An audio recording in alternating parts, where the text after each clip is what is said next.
पुनमकु ताराम लोकचरी मणिपुर नुक्तिगी फोंबा पाउचे सिंगदे खंगचब मरुएबा पाउ खरा news live channel की मैकैदिगी मथंग मनाव नाय मियामदा पाउदम जरी बोनफई अमसुं सुकोंग खुनगी मरक्ता कंबाइन पोस्ट की कुत्ता कुकी टेरोरिस्ट अमा सिरे खुजु खुलाइसिंग फंगले ngran ungte pung mariga minute kutharom tarpada susapur amasung lone district ngakai pengda leiba bonpai amasung sokong kun anigi marakta leiba mafam amada thokiba kuthungna wi thodokta combine post kutta kuki terrorist ama sire mangoni khusu khulai sing recover tawri hairi thodo asi chutambu district honglep sub division manung charma phamni habidagi operation oina confirm tawnana bangasi numidang pung ni pang minute kuthama thoi tarpada pauchi asina susapur district police ki control room da telephone tawduna hangno thodo asigi matangda nole police station zero एबाय case अमा रेसा तौदुना लोकले तौदु असिदा लेखिदबा मी अदुगी हक्सांग न सुजामपुगी district hospital की मिने संग पुरुक्तुना postmortem examination तौनबगी दम थमले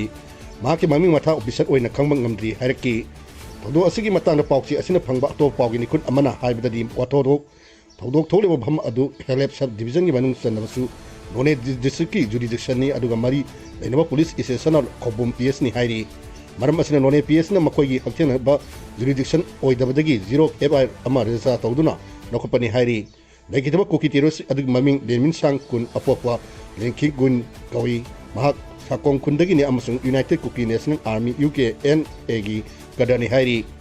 तौदो असिगी मतान पुलिस की सोशल मीडिया प्लेटफॉर्म द फोंदोर प्रदरी खुद थोंगबगी तौदो अदुंगरंग मेन मोनफई अमसुंग सोकोंग खुन अनिगी मरक्ता थोपनी मफम अदुदा मिलिटेंट नि सिंगनी चिंगनबसिंगी मथक्ता असम राइफल्स अमसुंग आर्मी की जॉइंट कलम अमना ऑपरेशन चथबद खुद थोनकिबनी खुद थोनब अदुदा मिलिटेंट नि सिंगनब मिय अमा सिरे मंगोंदगी मिजिंग कोनना AK-47 राइफल अमा नोमई असिगी मरु सिंग पोखायब याबा मसाक सिंग अमसुंग अतै पोलम सिंग रिकवर तौरे थौदो असिगी मताना केस अमा लखतुना मखा ताबा इन्वेस्टिगेशन चथरी हायरी अमरम थौदो असिदा लेखिदब मिय अदु कमांड पोस्टना हाल अमतुंगदा एनकाउंटर नि हायना होनबनी हायना हायदुना याखैतरेट हेलेप असेंबली कंस्टिट्यूशन की एमएलए लेंजामांग हॉकिप ना कनो मोंगदा यांगदो वाफम आई बसरन ओइना थोरखरे जरो असि पाउसे असना थेंगनाबदि ngasi नुमिदारंग पुमंगा मिनि यांखैरोम तारपदा एम एनए असिदा टेलीफोन तौदुना थौदो असिगी मतांगना पाउ नौनबा होनरबदा फोन पाखलखिदे अनौब डीजीपी मुकेश सिंगाना नुसिंगबा कंबाइन फोर्स कांगपोकपी खुन अहुमदा उकाई तकबा हौख्रे बंकर कुंथा यावना आउटपोस्ट अमदी स्ट्रेटेजिक साइट नसिंगबा लेरमबदगी थुकाइदर मांगनख्रे खुसु खुलाइसिंग फगले तासगी अमदी Manipur director general of police DGP की फम पुरुकलेबा मुकेश सिंगा मसामंगना नुसिंगबा combine force ngasi Kangpokpi district की मनुंग चनबा कोनसा खुल लेनोन वाइफाई लेनोन खुलौ एन मुलुइन सिंगबा खुनसिंग दस पाक्तना खुसु खुलाई पाइबा लोन यादबा मियोसिंग फागतनबा उकाई तकथगरे ngasi चथगे कंबाइन फोर्स की अखनबा कोपिंग ऑपरेशन असिगी मतंग पुलिस कंट्रोल रूम दगी ngasi नुमिदांग थोप सेरोन अमगी मतुंग इना ऑपरेशन असिदा ट्राइन थोय बोर की सिंगन बेरेन नोमई ट्रामा थोय नोमई असिगी कापा यार मरु चनी ग मौदगा मरी नोमई असिगी एमटी केस कुंठा ग मरी गन पाउडर पैकेज अनि अमसुंग बुलेट प्रूफ बेस तरुक रिकवर तौरे हायरी ऑपरेशन असिगी मनुंग चन्ना खुनसिंग असिदा लेरंबा बंकर कुंठा अमसुंग आउटपोस्ट अमदी स्ट्रेटेजिक कैम्प साइटसिंग थुगाइदुना माहनख्रे हायरी ngasi operation asigi matana pauchi asina pangba report ki matuk indi DCP asina pang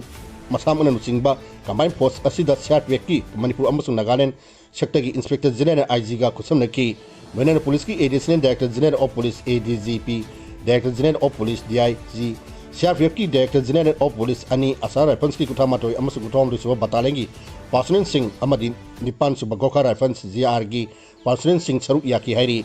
करिगोबा operation असि तथरक बदा खुलाई पाइबा सिंह मसिबु अथिंग बपिरक लगदी मायोन सरुक याकी security person Singh rocket launcher फाव पुकी हाइरी थी हुंबगी थबक पक्तन सथरक बदा खुन सिंह असिगी नुपी सिंह ना मसिगी मायोक्ता लेपनबा होनर की अदु सिक्योरिटी पर्सन सिंह अथिंग पुनमक नाकोय नरम नगा ऑपरेशन असि चथगिबनि हाइरी पनबा याबदी ममंग थागी तराम दिना लेरोन वाइफाई कुकी खुनगी नुपी सिंह अहान बदा नगा खुरुकी पिक नुपी मसा अमा याव नुपी ताइ थोय अमसंग दुपा तरुक फार मतुंग कुकी टेरोरिस्ट कुपु अमदा ममी अमसुंग मखुत पुनसिलगा सिनकिबनी खा फागिबसिंगी मनुंग द नुपी ताइथोय अदु तेक कायदना थातोरपदी था अदुगी 35 द मयुम योरख्रबसु फादना पुकिबा नुपा तरपुदी मिया थिना हालगा लेनो वाइफाई खुंगी मफम अमदा फुमजिंदरा थर्मोदी कंबाइन फोर्स दि कवर तौकिबनी तासिगी 35 गे अयुक्तसु कोनसा खुन अमसुंग लाइरोन वाइफाई खुन अनिगी मरक्ता naga bines gat amadi kuki terrorist kupu amagi marakta kan mamong kut thunaba kuki terrorist ahum nongai maruna pano sokpadigi naikar narimi Governor A.K. Balana Amit Saga Unakare, Manipuda Amuhana President Run Tamakatoribra. Namit Khanigi Mamang Delhi that Lakiba Governor Ajay Kumar Balana and Sea Union Home Minister Amit Saga Unakare. Man Home Minister Unakiba Asi Hojik, Manipuda, Law and Order give you a Patabagarana security forcing Kudong Sadawaka Mayuna Bamasumi, a home in Singapore, Ridi Horkibalan, Asi Warison for Pangam, Nagi Singi, Proof Oiva, Kuki Singanaga Singi Marakta, Toning the Battle Sing. Matang Toksi Lakona Gabanagi Makai Home Ministry, Wakta Matu in State as the President Run Amuhana, Tanapaki Wapam Kanaki Habit Subsana Kangamdre.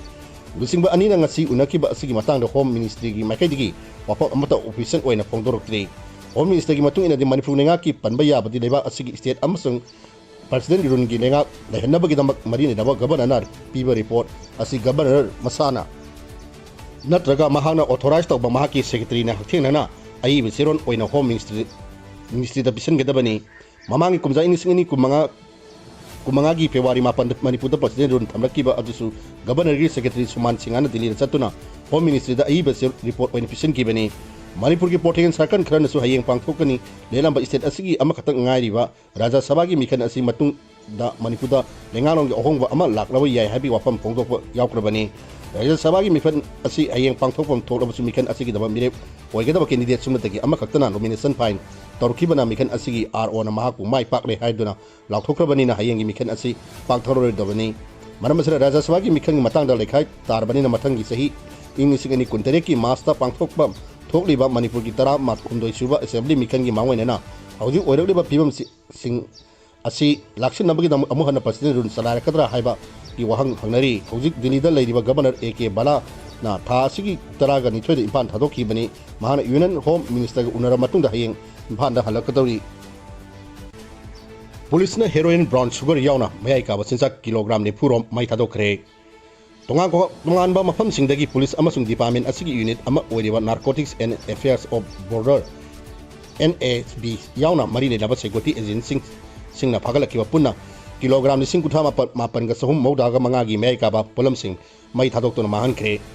Upon West Lamding the Labor sees a Hostan and Research Institute Keys. She's command biomedical West Treatment Facility the Hariba, Beka Batizak Polam Sing Asi, Nasi Mai Tarok Mahan Kibani, Mai Tadok Robasing Manung the heroin kilogram, the Sing Marie Samri, the Pumari, brown sugar, the Sing Managa, Sohum Yaki Humdoi, W, white tablet, Samriga Kunganitoi, Spasmo Proxibon SP, capsule, kilogram, the Sing Aniga, Satuk, Umpuganipan, Kanza kilogram, the Sing Katruk, Kuntaruka, Sanga, Sunanipan Yauri. May I cover Polam Sing Asi biomedical West Treatment Facility Asida Mai Padok to Namahan Bigi Matanga Inspector Zillary of Police IGP Ningsen Warngam na Hai Lenga na Sangsulaki War on Drugs Campaign in Makada Manipuda America but instructing Tingnabagi Lokolakpa Tabaki Manungsana Asigi Tongan Maham Sindagi Police Department Unit Sing Amadi Marile Naba Security Agency Sing na Pagalakpa Polam Sing Asi Mai Tadok to Namahan Bani Aikogi Kunaida drug abuse Amadi illicit trafficking Lairiba, Him Asina Kunai Asida Saiting Piri, near Vipunsi Kanabagam Amata when a Mayona Minari Amazon, Maruba Kontang when a Tang Minagadabani, Mayaka was in Sak, Ting by Havasina Miri Kunai Punch the Kanagadorim Haiki, Panvay Abdi Master Manga in Singani Tarata, Kaki Manipulingana, Tangavasahi, the Singaniga, Sumatari Panda, War on Drugs Key Campaign Hogokibani, Campaign Asing Manungsana, Oripo Cherep Court, Compactor Daka Marina, Kiasing Iwayan Satana, Past Track, Court Ama Pavo, in Katuna Mato, Pangtola, Libani. Nasi Miana Sarup Yaduna Kekru Parki ni Sinkumam, the Great Zone Uprising Unity Day, Pangtolagani. United Committee Manipu UCM, Amazon on Manipu United Club Organization, Amuko, Anina Puna, Sinduna Impantorian, Nuksuk Tang Batroban, the Laiba, Kekru Pan Memorial Site, Kungamanga, so but the Great Zone Uprising Unity Day, Haina, Ayang Miano Sarup Yaduna Pangtolagani, Toromsiki the Moxiam Saba Loikre, Toromsi, Hokiba Inkumzani Singaniga Amada, NSN, IM, Amadi, Indianangaki. Anigi Marakta, ceasefire agreement Makada, Bangkok Laukiba, without territory limit Hyper Wahi, Home, Yorkodi Manipu, Miamna, Honorable Night, and Makaki, Adigi, Langaki, Mayok Hill, Horkibani, ceasefire agreement Manungsana, Yori Wahi, Home Adulotu, Hyper Demanda, Sanctuary Kiba, Miam, Masing Yama, Miam, the Iho Udulaxinava, State Amadi, Central Security Force, Tear Gas and Rubber Bullet, more bonusing, but the Natana Lab, round power cap Turkey. Although other Mui Train Pangi Punsi become Bani. Imale Bakitamak, Tawai na Pota Pikrab Atawa Trampan Adubu Kekupata Aroy Matom Mangampang Toki. Although Adu the Kekupaki Mapang Sibu Kekupat Memorial Site Haina अथौबा 35 की निसिंग कुमम सेंगतखिबनी लोइना कुमजा खुदिंगी जुन 35 दा UCM अमदी अमुको की नमजिंग मकादा the great June uprising unity day हाइना निसिंग थरम पांथोक्तुना लाइखिदबा थवाई सिंग मफमदा इमुंग मनुंग इमेसिंग अमसुंग लेबाक मियाम ना हिकन एकत तमदुल लागली कुमसीगी सहीगी ओइनासु ऑर्गेनाइजेशन असिना पुन्ना थरमसिंग पांथोना सेम साबा लोइक्रे लमदमसिगी तोंगान तोंगान लनाई लुपसिंग अमदी महिरोइसिंग निसिंग कुममसिंग निंथिना सेंगदोखिबगा लोनेना नुमिसदा माइकै कयादे हिकत एकत तंबा लाखोसिंगी खुदोंग चानबगी दम मणिपुर नेंगाकी ट्रैफिक पुलिस की माइकै दिसु ट्रैफिक सेक्शन थोरांग लखटक्रे पैलेस कंपाउंड अमदी खुमल लंपाक स्पोर्ट कॉम्प्लेक्स मरु ओइबा पार्किंग ओइगनी नेट नॉट एवसीदगी मिनुथोंग फाबो इंजिन पानबा गारीसिंग संगबदा अथिंग थमक्रे रिम्सता लायंग लंबा कुकी मिलिटेनी हाइबा नहा अहम अदु मिसम ओइना लायंग खिब्रा नतका मिलिटेंट ओइना लायंग खिब्रा लाइकन नरंबा कुकी मिलिटेनी हाइबा नहा अहमगी ममिंग मथा रिम्स की मिडिको लिगेन केस MNC की रेस्टारा चलमद्रे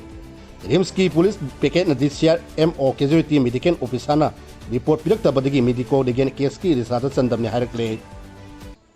थास की तरह आगे अयुक्त कांपोबी डिस्ट्रिक्ट की लेमखोंग PS की जुडिक्शन मनुंग सनबा कोनसा खुन अमसुंग लेनो वाइफाई कुकी खुन अनि की मरक्ता थोकिबा हुरुप अनि की खुलाई पाबा मसिंगी लांद नोंगै मरुना पामदि सोक्तुना लाइकन अनब रिम्स होमसना पुरकपदा नगा अमसुंग मितै मियामना यानिंग फोंदोक्तुन नमित अदुगी हौदन ngarang अहिंग नोंयाय मतुंग पुंग 12 मिनिट 35 मखोय अहोमबो लायंग संग असदगी पुथोक्त्री फावो कन पोंगन संसिनलकपदगी लायंग संग असगी कैंपस मंग दो फावो तिया ग्यास सेन सिंगवा कापतो वाथोक ओइरखबसु लायंग लंबा नोंमै मरुना पानबा कुकी नहा अहोम अदु रिम्स की मेडिको लिगेन केस MNC की रिसर्च दा चलमद्रे